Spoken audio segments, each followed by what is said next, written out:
Hello students, today we are going to see British Literature 1, second semester, first year, BA English. In Unit 1, we are going to see about Alexander Pope's poem on solitude. So, Solitude, the poem by Alexander Pope, is a very concise and eloquent poem that reflects on peaceful and fulfilling nature of a simple solitary life. The poem emphasizes on the virtues of harmony with nature, free from the troubles and distractions of society. The author does not need a very tribulated cosmopolitan life. He always feels contented with the nature's life. He has acres of paternal's land. In that land, he wants to live peacefully with harmony. He wants to grow his own fruits and vegetables. With that, he leads a very happy life. And in the opening lines of the poem, he is enjoying the tranquility of a solitary life. Then he is also given a lot of vivid and pastoral imageries in contrast with the city life. Then the theme of this poem is happiness and contentment found in solitude and simplicity rather than in the material wealth. At one juncture, he says that he doesn't need to be known as a political figure or as a known figure in the society, but he wants to have a very individual, independent, solitary life. You can see the lines. Happy the man whose vision kept a few paternal acres born, content to breathe his native air in his own ground. So he leads a harmonious life and a happy life in his own land. He doesn't want to be popular. He doesn't want to be known to others. Rather, he is contented with his simple life. The main theme of the poem is not longing for the material wealth, but with a little bit of simple life, there exists the real happiness. The poem beautifully captures the essence of finding peace in the complexities and pressures of the society. Pope's graceful language and timeless message makes solitude a cherished piece of literature. So the second quatrain, Pope continues to describe the pressures of a rural life, where you can see in the picture, the poet dreams like he is owning the land, he's doing his own cultivation, he is seeing the growth of the fruits and relishing the growth of the food. And the depiction contrasts sharply with the tumultuous and superficial pursuits of wealth and social standing found in society. Whose herds with milk, whose fields with bread, whose flocks supply him with attire. So his bread and everything, his food, everything is being cultivated in his own land. So the closing couplet is very, very important. It encapsulates the whole theme of the poem. So you can see that blessed who can unconcernedly find hours, days and years slide soft away. So he says that it is a blessing for him to stay in the paternal acres of the land, and he finds the satisfaction and he is fine with the changing climates, whether it is spring season or summer season or autumn season. He is happy because he is with nature. He considers nature as the real blessing from God. So we will see the themes and imageries. So first he uses the contentment theme, that is the satisfaction. Next he uses the nature theme, where he finds beauty and fulfillment in his own paternal acres of land. Next is the poem underscores the idea that happiness is found only in the simple pleasures and not the luxurious life that is found in the society. So next he sees as the timeless reflection of a simple rural life that gives him a lot of contentment and along with harmony with the nature. The poem encourages readers to appreciate small and everyday moments in life which gives them eternal peace. Next we move on to the Recitation upon Roasted Pig by Charles Lamb. So the delightful mint and humorous piece of Lamb's collection is entitled in his Essays of Elia, published in the 19th century. So that is Unit 2. We are going to see the prose. So Bobo is a very playful boy. Okay. So accidentally he is burned down his family's cottage, and unfortunately 9 pigs were trapped in the cottage. So the pigs were burnt, unfortunately. But when Bobo went inside to see what is the sole reason for the cottage to blaze, he found that the smell of the burnt pigs was inspiring him, and he wants to taste them. So he found these burnt pigs to be very delicious, and he could not stop eating them. So, but his father Hoti was very much upset when he came to know that Bobo has burnt the cottage. Not because he's burnt the cottage and everything is lost, but because he ate the burnt pig. But somehow, eventually, Bobo convinced his father to try the pig meat, and the father loved it too. So they thought that they will keep it as a secret.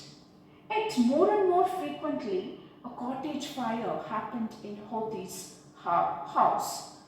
Because so, the residers nearby, they had a doubt. Why is this always the cottage is at blaze every time?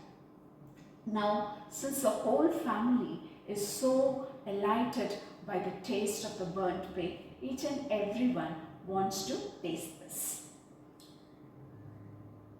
So here we could see that the narrator is opening the essay with new information. That is, in the writings of Confucius, he has mentioned a phrase called Cook's Holiday. Cook's Holiday is something which Confucius has pointed out that how the people did not cook animals prior to his writings. So when their secret was found out, Hoti and Bobo were placed on trial on the town. So they were accused. So something is fishy about this burning of the cottages. And during this trial, the jury asked to try the burnt pig and find it delicious. Now, the jury also liked the burnt pig very much, and after that, in jury's house also, this blazing of cottages happened. So this news spread throughout the village, and everyone started eating the meat of the burnt pig.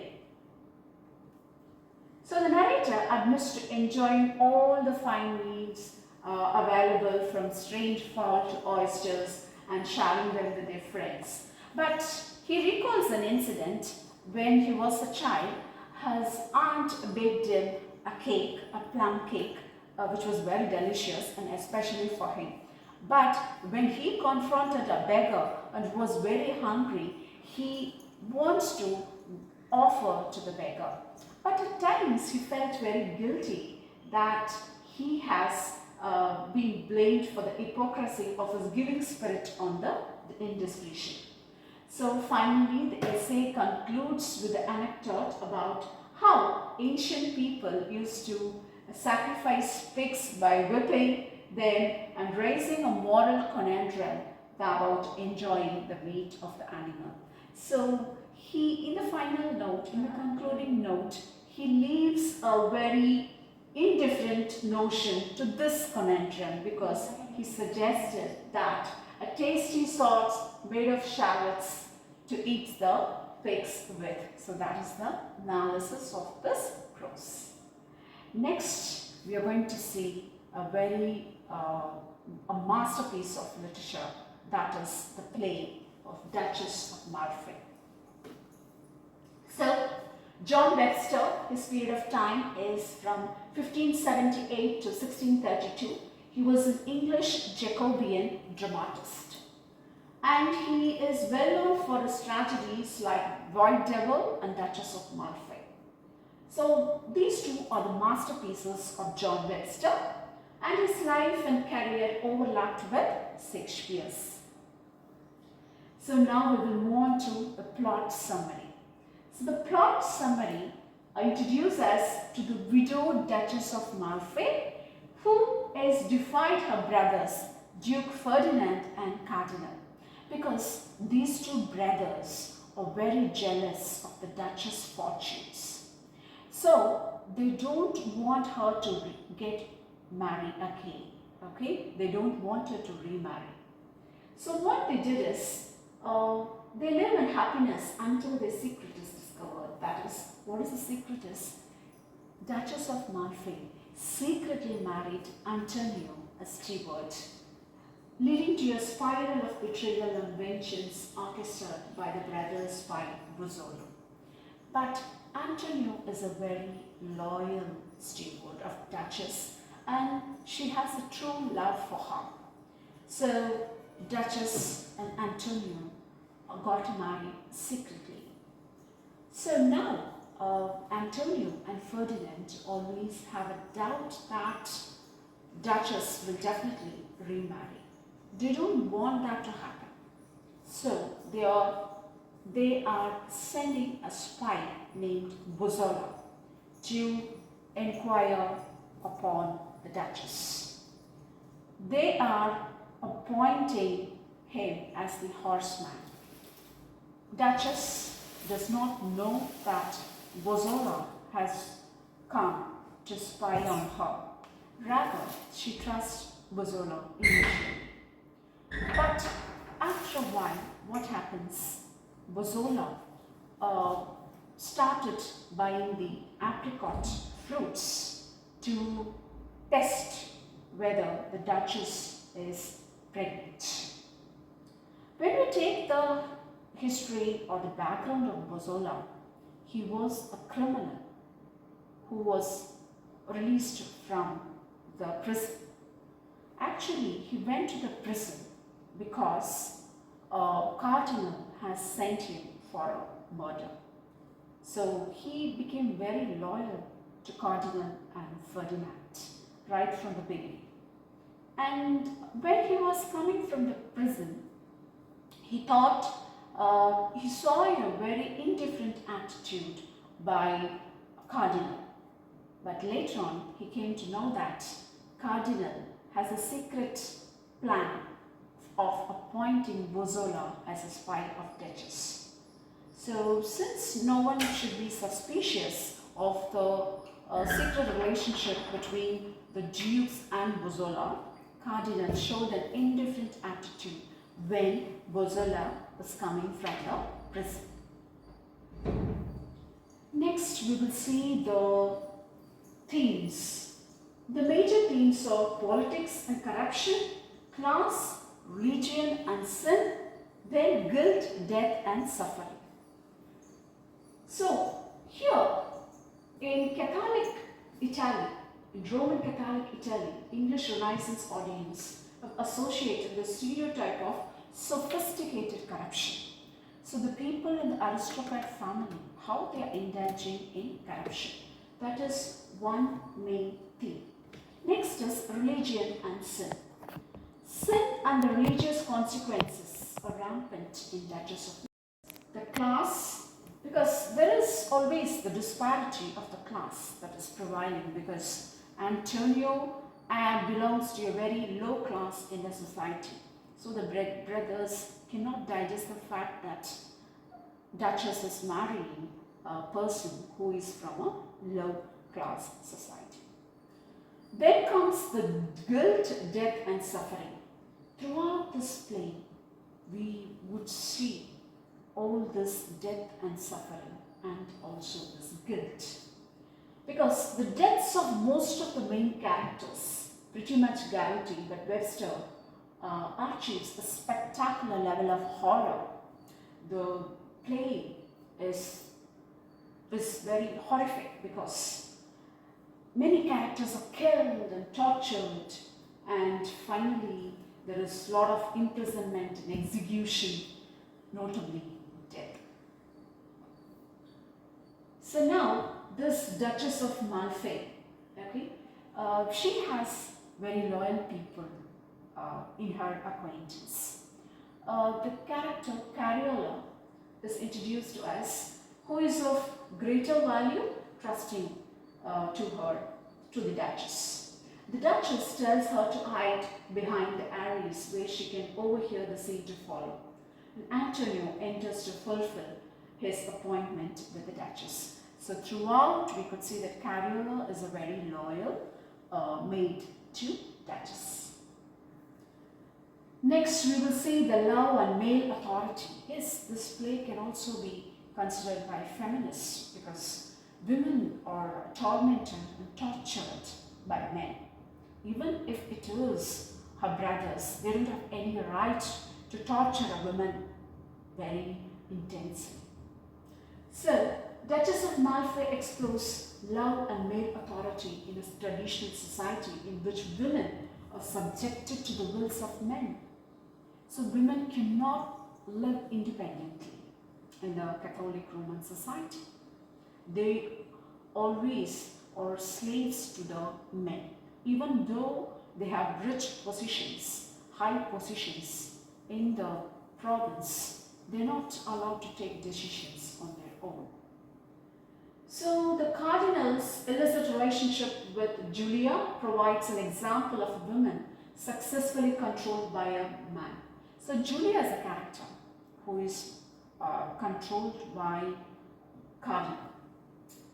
Julia is depicted according to the stereotype of a fickle woman, while the cardinal is a constant figure of authority. The male authoritativeness is equally shared by the brothers.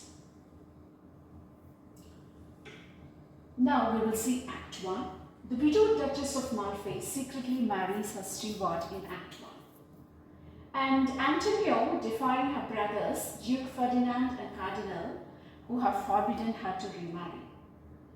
Bozzolo, as I said earlier, he's the secret spy. This is what happens in Act 1. Then this Bozzolo is bringing this apricots, I told you earlier, to find whether she's pregnant. These are poisonous apricots that will induce labor pain. Now in Act 2, we see that the Duchess is giving birth to a child for Antonio. And Bozzolo begins to suspect the Duchess is hiding something, and is also using a horoscope to predict the child's birth. Ferdinand discovers the Duchess' secret marriage with children. So the moment he discovers that the Duchess is secretly married, he became very furious, okay, and he wanted to punish the Duchess.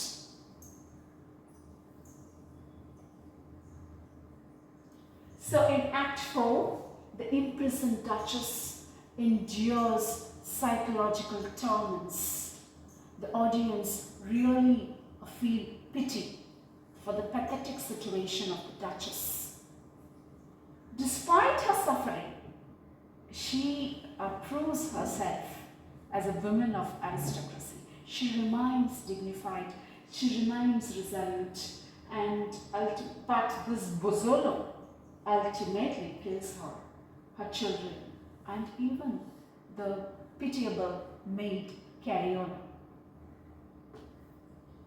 In Act 5, we see that Antonio attempts to reconcile with the cardinal. He tries to convince the cardinal, but poor fellow, he is also killed at the end.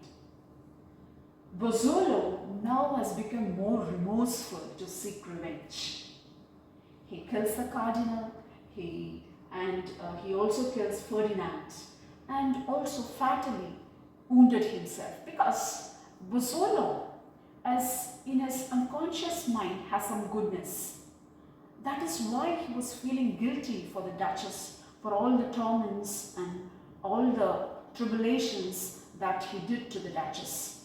So at the end he became very morose and filled with a lot of guilt. He made the tragic end. He is one of the prominent characters in the Duchess of Malfi. So finally, the play concludes with a series of deaths, including those of Duchess, Antonio, Ferdinand, Cardinal, and Bozzolo. So everyone is dead at the end. So that is why it is a tragedy. The tragic ending underscores the futility of revenge and ultimate cost of corruption and cruelty. Yes, absolutely. If there is corruption and cruelty, this is the end. But what is very pathetic is the innocent Duchess. The only blame on her is the remarriage, because that is not allowed by her brothers. So the play ends with a bleak sense of futility and loss, highlighting the consequences of corruption and cruelty. So this Duchess of Malfi also has an other name. That is the Tragedy of the Duchess of Malfi. It was first published in Blackfriars Theatre in Globe, and some information is also there that it might be the real story of the Duchess of Malfi. So now we will see the character sketches. The first is Duchess of Malfi.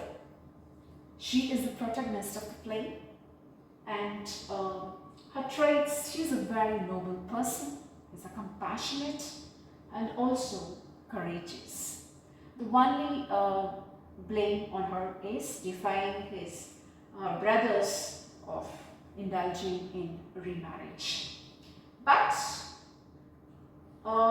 she is very generous in marrying a man of lower status.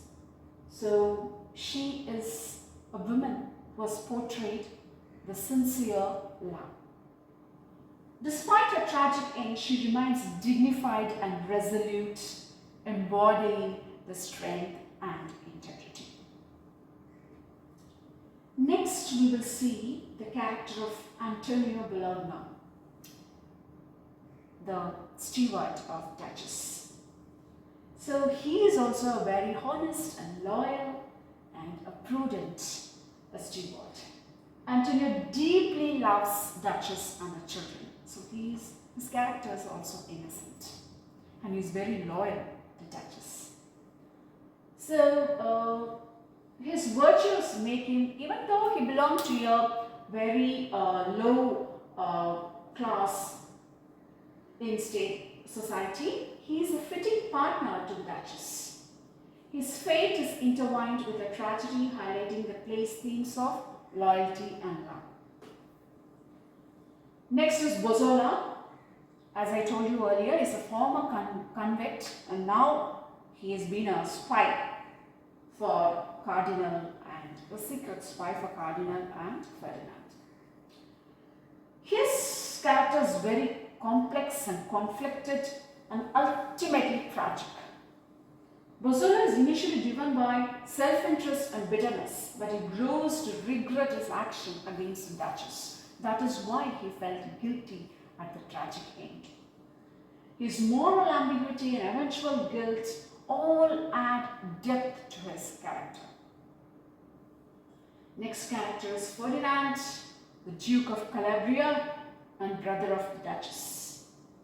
So his traits are he's cruel, manipulative, obsessive, and about her sister's chastity.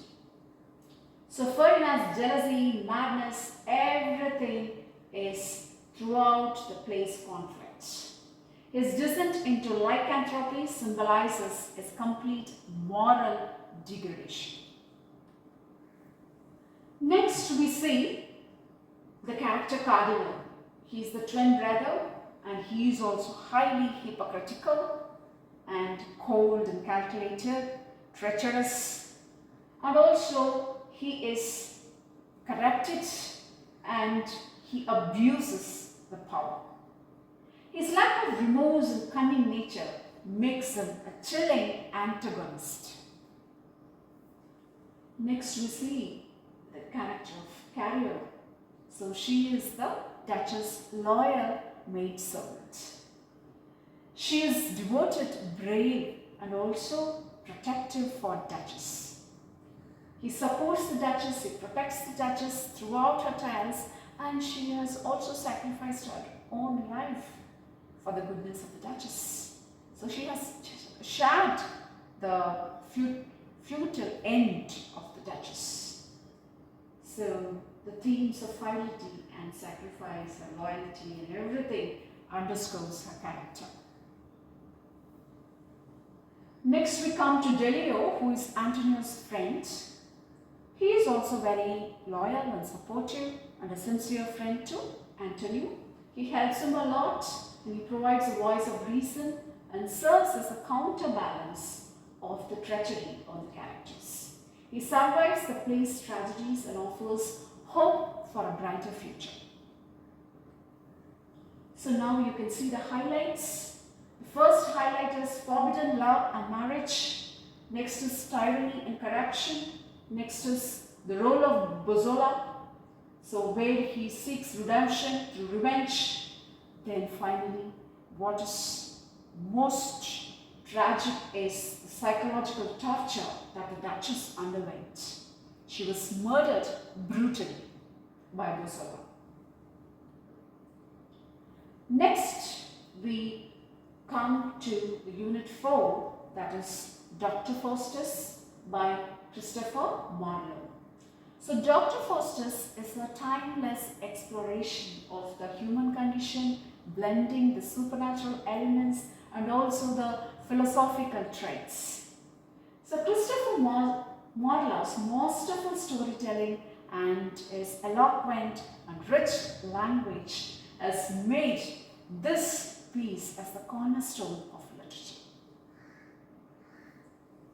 So the play follows the story of Dr. John Faustus, a brilliant scholar who becomes dissatisfied with the limits of human knowledge and turns to necromancy to gain supernatural powers. So he is longing for these supernatural powers. So he doesn't want to stop his knowledge with a limit. He wants to go beyond the limit.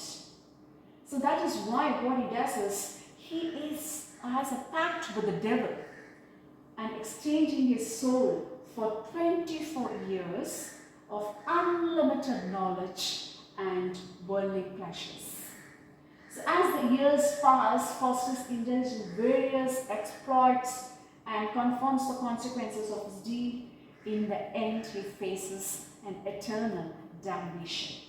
So realizing too late his repentance and the gravity of his choices.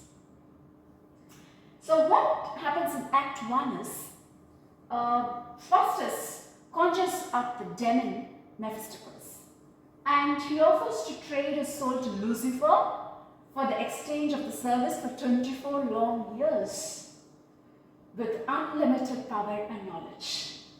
Despite warnings from the good angel and other figures to repent, Faustus did not listen to them. Rather, he is seduced by the promises of worldly pleasures and agrees to the pact by signing in his own blood because he is greedy of this uncontrollable worldly knowledge and power. Only for that purpose, he has blended all these supernatural elements into the human condition. So in Act 2, now he has got all the supernatural powers. Now what he's going to do is he's going to exploit his maximum level of magical embarks. He travels through various courts of Europe, gaining fame and performing impressive feats such as conjuring the spirit of Alexander the Great. So he wants to even live the spirit of Alexander the Great because he's very greedy. He has a lot of desires. He has a lot of longings to the worldly pleasures. So, and what is very decadent upon his character is that he is giving importance to this trivial entertainments and indulgences rather than meaningful pursuits. That is a flaw of Dr. Faustus. Even though he's knowledgeable, his knowledge is being given importance only to the trivial aspects and not the meaningful pursuits. There he faces a flaw. Now, throughout, Mephistophel serves him faithfully, but always with a sinister undercurrent. The most famous scenes involves Faustus summoning the spirit of Helen of Troy. So he wants the Helen of Troy's beauty and grandeur, and which is highlighting emptiness of his pursuits. In Act 3, despite his successes, Faustus is tormented by the doubt and guilt. He is visited by a series of characters representing his internal conflict, that is, the good angel urges him to repent. But he does not listen to the good angel.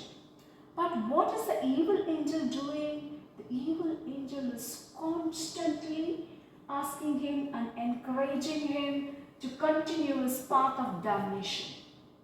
Faustus' inner turmoil intensifies, especially when he is visited by the 7 deadly sins, who further entrench him in his decision.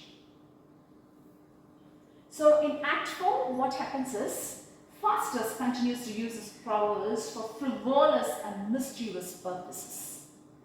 For instance, he plays the tricks in the Pope of Rome and a night at the emperor in the court.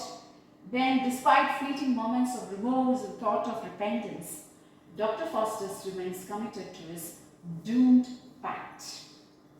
One of the famous scenes involves Faustus' summoning of the spirit of Helen of Troy, epitomizing beauty and grandeur. So in Act 5, what happens is, at the end of 24 years of approaches, is finally he's coming to the close of all the span of 24 years of supernatural elements, where he enjoy giving importance to trivial things in life. So he becomes increasingly desperate and fearful of his impending fate.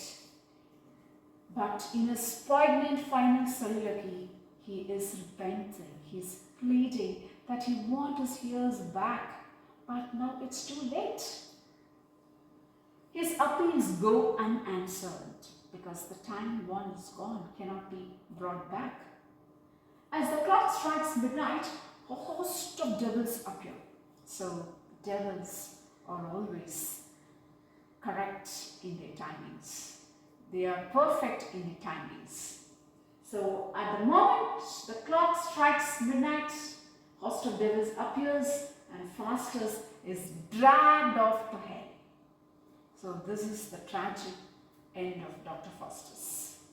He didn't use his powers in a proper manner. Rather, he was frivolous and he was giving importance only to the pleasures of trivial things. That is why he faced a tragic end. So the play concludes with a chorus lamenting Faustus' tragic fall, serving as a moral warning to the audience. So this is the message, the prominent and valid message the author is giving to the audience, that if a man is not following the moral principles and giving not responsible of the powers being given to him, definitely he will face this kind of tragedy, and it shows the dangers of ambition. Ambitions should not be overwhelming, or the ambition should not be very cruel. That is the prime message the author is giving to the audience. So, the dangers of ambition and the importance of repentance. So now let us see the themes and analysis. Ambition and overreach. Foster's insatiable quest for knowledge and power leads to his downfall. Illustrating the consequences of overreaching ambition. So what are his flaws? His overreaching ambition and his insatiable quest for knowledge and power. Next is his conflict between good and evil. So constantly the good angel was warning him not to misuse his powers, but he didn't listen to the good angel. And the evil was constantly provoking him to do all these kind of trivial things in life, both within Foster's soul and in the world around him. Temptation and redemption. Foster is repeatedly given opportunities to repent, but his inability to do so seals his fate, highlighting the themes of temptation and the possibility of redemption. Finally, the human condition. The play dwells into the complexities of the human condition, including the struggle for meaning and the pursuit of desires and the ultimate quest for salvation. So now we have come to Unit 5. So Gulliver's Travels by Jonathan Swift. Gulliver's Travels by Jonathan Swift is a classical satirical novel that recounts the adventures of Lemuel Gulliver, an Englishman and a ship's surgeon who travels to various fantastic lands, and he gets different experience in most of the lands. The novel is divided into 4 parts, each detailing a different journey and different experiences. So it is an adventure. So in part 1, a voyage to Lilliput. Lilliputs are very tiny people. They will be only 6 centimeters tall.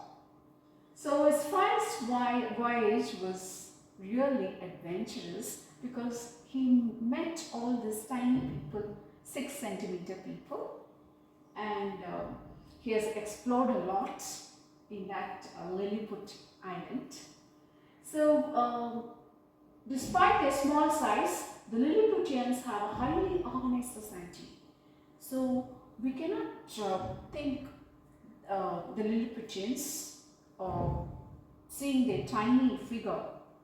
We cannot have a misfeeling that they don't have an organized life. So in contrast, they have a very disciplined and organized society. So there is always this conflict that arises from the neighboring island of Blefuscu. So however, political intrigue and accusations against him force Gulliver to flee to Blefuscu.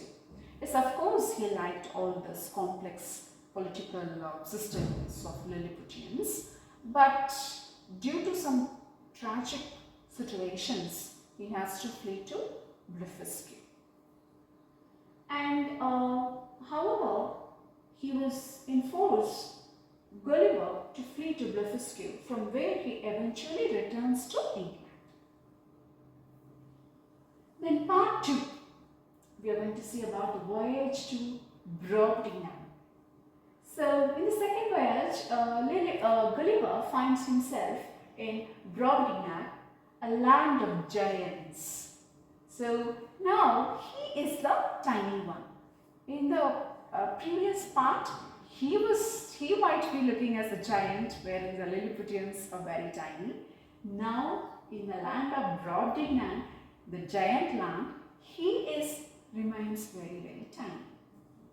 So the Brobdingnags are peaceful and morally upright people. Gulliver becomes a curiosity and is exhibited at the royal court.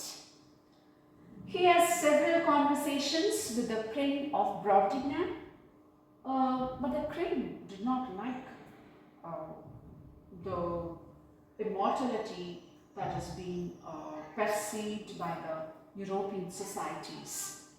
And the king of Brobdingnag did not like the corruption that is involved in the European societies. So, Gulliver's stay in Brobdingnag ends because finally what happened? He was carried away by an eagle and he was at recluse. Later on, Gulliver was rescued by a passerby ship. Then again, he's coming back to England. Next, in part 3, what happens? So here also, he is continuing his adventure. He is traveling to many other places. That is a voyage to Lalkota, Balibabi, Luggnagg, Glubbdubdrib and Japan. So Gulliver's third voyage takes him to several strange and satirical lands. In Lakota, he encounters a flying island inhabited by people. They are obsessed with mathematics and music, but they lack practical tasks. So on the ground in Balibabi, he meets people who have misguided scientific and philosophical pursuits. In Luggnagg, he meets the immortal Starbucks who are eternally old and miserable. He also visits Glubbdubdrib, where he converses with historical figures brought back to life by magic.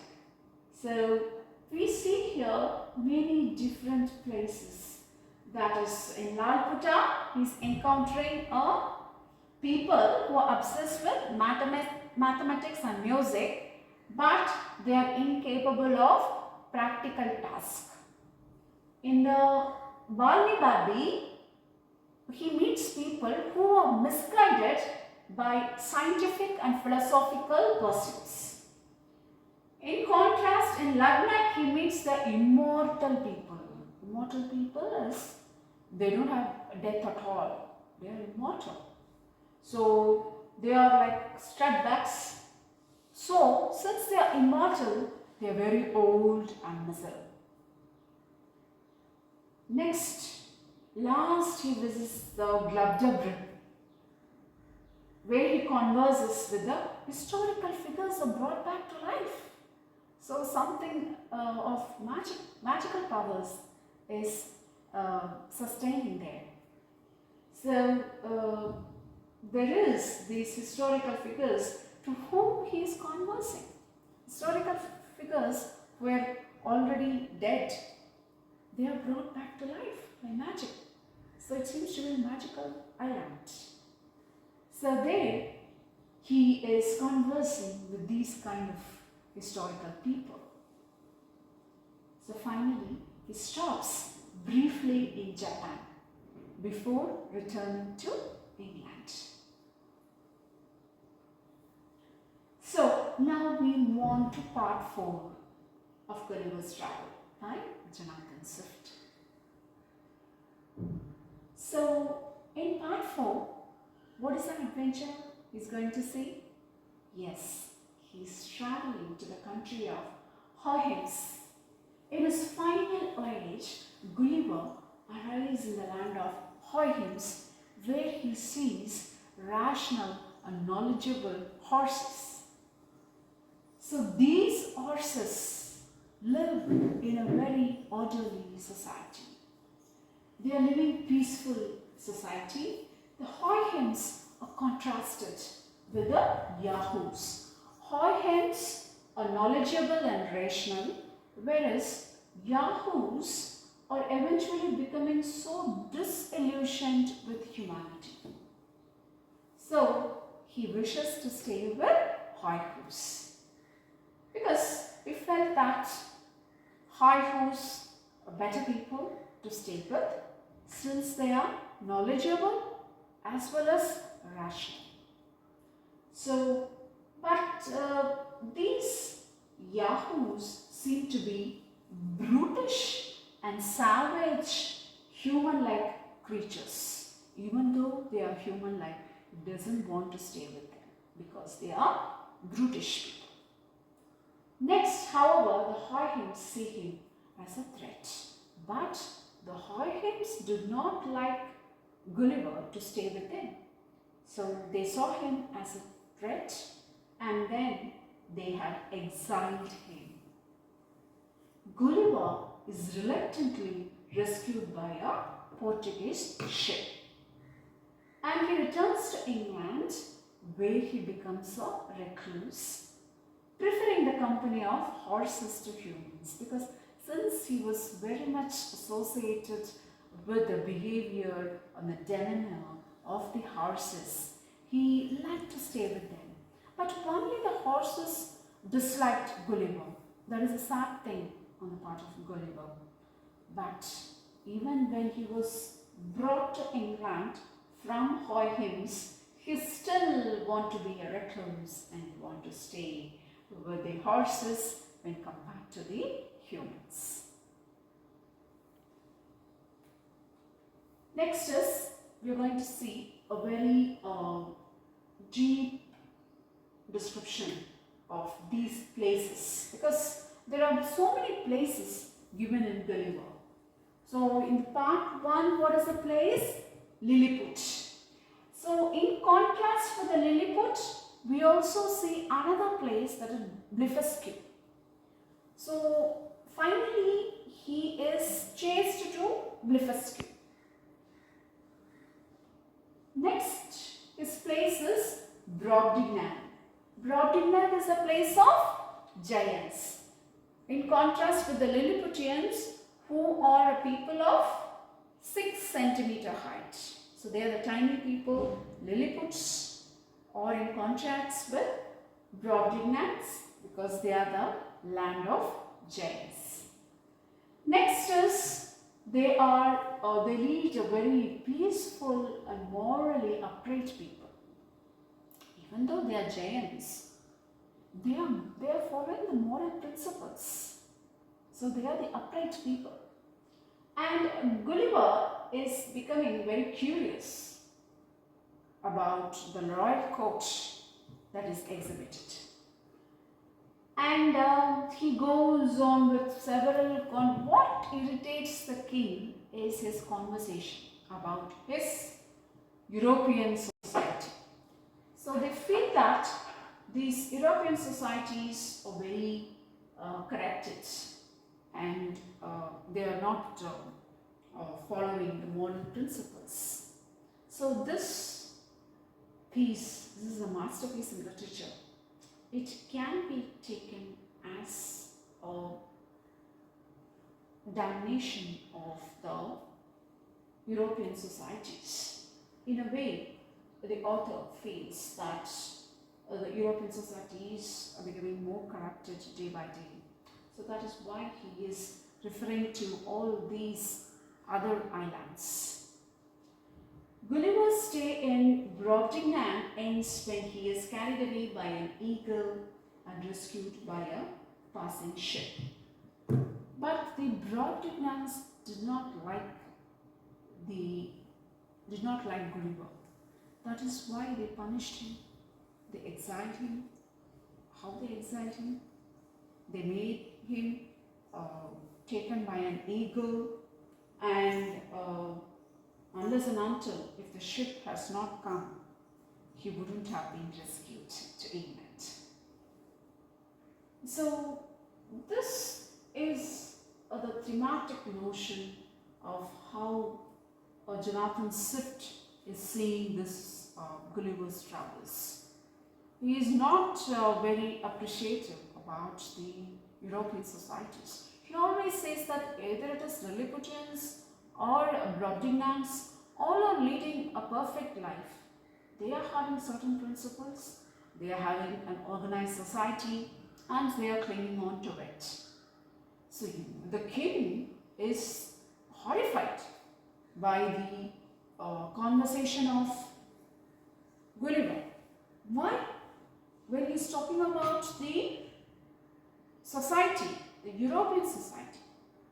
So this is the most important part of Gulliver's Travels, because throughout this piece of literature, Jonathan Swift is trying to condemn the corruption that is happening in the societies. That is why he is making his character Gulliver to go on adventure to various other islands, and he explores many races of people, many types of people. But what is common in all of them is that the regulated system that they are following, a systematic life that they are following, and they don't like corruption that is happening in the societies, and they never give rooms to any sort of corruptions. So Jonathan Swift is intense, and he wants to portray indirectly the current situation of the European societies in Gulliver's Travels. Next, we are seeing a lot of other types of people: Laputa, Bali, Luggnagg, Glubbdubdrib, and Japan. So, see these names are really fascinating to use.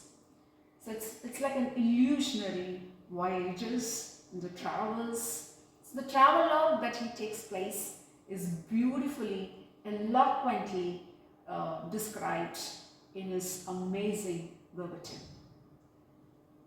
So here in Laputa, he's encountered a flying island. Just imagine a flying island, how it would be. People would be all stagnated in the air. Okay, they will be revolving in the air, they will be moving in the air. So that is called the flying island. So this is definitely an adventurous work of Jonathan Swift for having imagined like a flying island. So what would he have used these pursuits, that is the mathematics and music? Because since they belong to the flying island, they are a bit not well versed with a practical task. But as per knowledge, they are good at mathematics and music. So you should never forget that which people is good at what.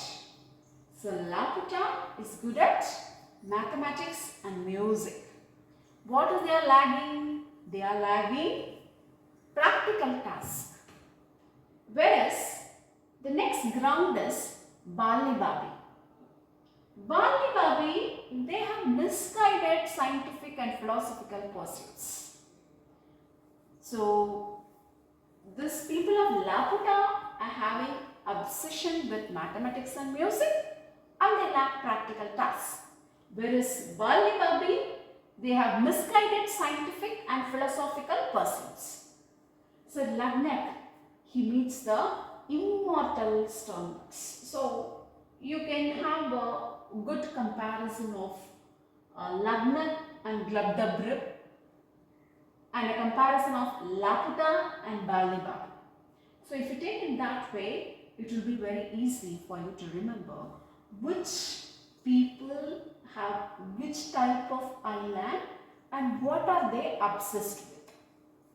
Laputa is obsessed with mathematics and music, whereas Bali people have misguided scientific and philosophical pursuits. Next in Luggnagg, he meets the immortal Sternbucks. They are eternally old and miserable. So here in Luggnagg, we are seeing the immortal people, whereas in Glubbdubdrib, we are seeing the historical figures. Immortal people and historical. Thank you so much. So finally in this part we are coming to Huygens. So after Huygens, with the people of horses, he is returning to England, and now he is becoming a recluse and he wants to live with the Huygens and not with the humans. So this is the detailed description of British literature.